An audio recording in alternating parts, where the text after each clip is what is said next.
The parole in federal system was abolished in the 1980s, right during the height of the war on drugs. So many people don't realize that parole in federal system was abolished in the 1980s, right during the height of the war on drugs. So when a judge looks at you and says that you receive a life sentence, that means you will die in prison. I've got a case where the man walked up to a parked car, shot the victim in the face, and he got 6 years in prison.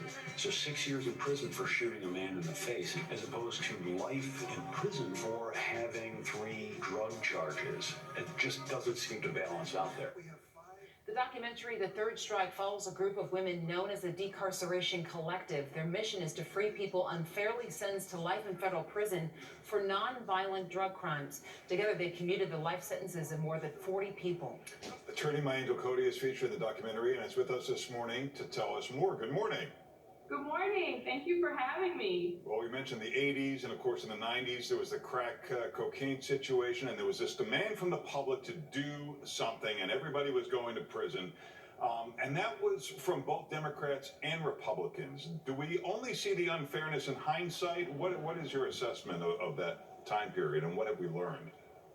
I certainly think that we had a very legitimate and real public health crisis with the drug epidemic. The problem was that our response was unscientific and largely ineffectual.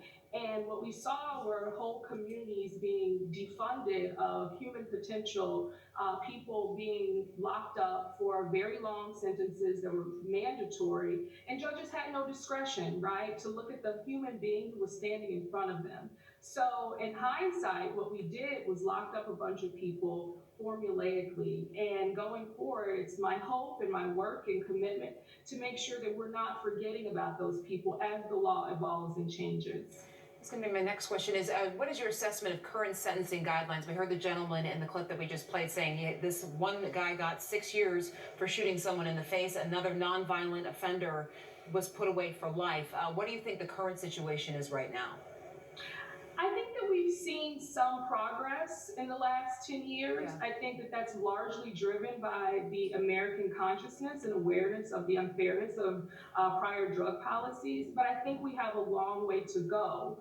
One place where I hope to see more movement is as the laws improve, that they are applied retroactively, right? So that people who were sentenced unfairly get to go back into court. And in some of the recent laws, that hasn't been the case. I also think that it's very unfair that people are serving life in prison for marijuana while we have marijuana dispensaries on several corners in several cities across the country. And so it's my hope that we see more of that fair, balanced response. We've been talking about laws. What about representation? Public defenders is certainly an important role, but from everything I hear, they're constantly understaffed and underfunded. Yeah, I was a public defender there in Chicago for a decade. I was a federal defender, and that was what ignited my passion to represent people who could not afford a lawyer and to be the best lawyer that I could be for them.